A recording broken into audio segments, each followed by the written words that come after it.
Selamat pagi, saya Fedi Pilor, guru asuransi dari Central Park Jakarta tanggal 28 Desember 2024 ya. Saya ingin membuat konten tentang kejahatan asuransi ya, kejahatan asuransi. Tapi sebelum saya masukin beberapa kejahatan asuransi, saya ingin coba sampaikan mengenai terminologi kejahatan sendiri. Apa yang dimaksud dengan kejahatan? Seperti katakanlah misalnya kita membunuh orang dengan intensi, dengan niat balas dendam atau apapun, atau membunuh karena membela diri. Ada orang yang menyerang tiba-tiba, perampok, penjahat, begal, kemudian kita membela diri dan akhirnya tanpa sengaja kita membunuh penjahat tersebut. Apakah ini termasuk kriminal juga atau apa kejahatan? Jadi begitu dengan asuransi juga, ya. Kalau menurut saya, tindakan yang melanggar hukum ataupun merugikan orang lain, itu saya pikir menjadi sebuah kejahatan. Tapi kemudian kalau katakanlah misalnya tidak ada hukumnya, tidak ada regulasinya, tapi ini merugikan orang lain, merugikan konsumen, apakah itu kejahatan? Menurut saya iya. Walaupun hukumnya ataupun regulasinya ataupun peraturannya memang ada, tapi kalau katakanlah kita bertindak untuk dapat merugikan orang lain, mengambil keuntungan untuk kita sendiri ataupun perusahaan, saya pikir itu kejahatan.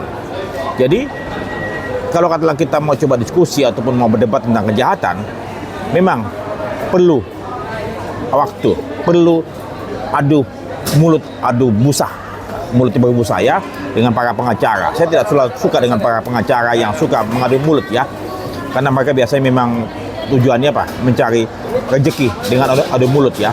Tapi kemudian kembali mengenai kejahatan.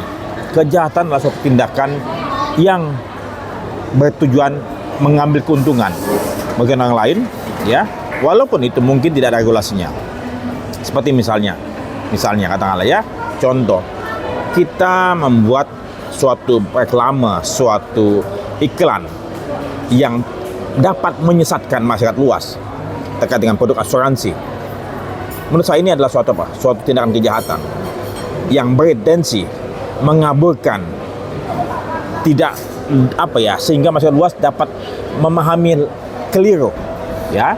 Jadi kalau katakanlah misalnya Anda memang membuat suatu iklan, suatu promosi produk asuransi yang dapat membuat masyarakat luas tidak paham ataupun sesat ataupun memahami keliru, saya pikir ini merupakan suatu tindakan kejahatan ya, sehingga perlu aturan yang lebih jelas.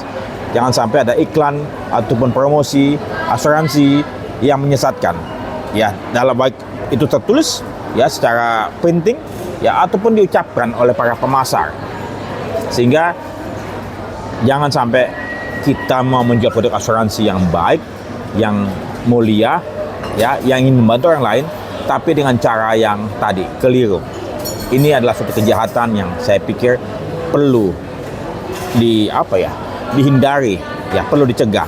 Semoga kita semua ingin melakukan tugas kita sebagai praktisi perasuransian dengan baik, karena industri asuransi ini adalah baik. Saya Fedi Pilor, guru asuransi.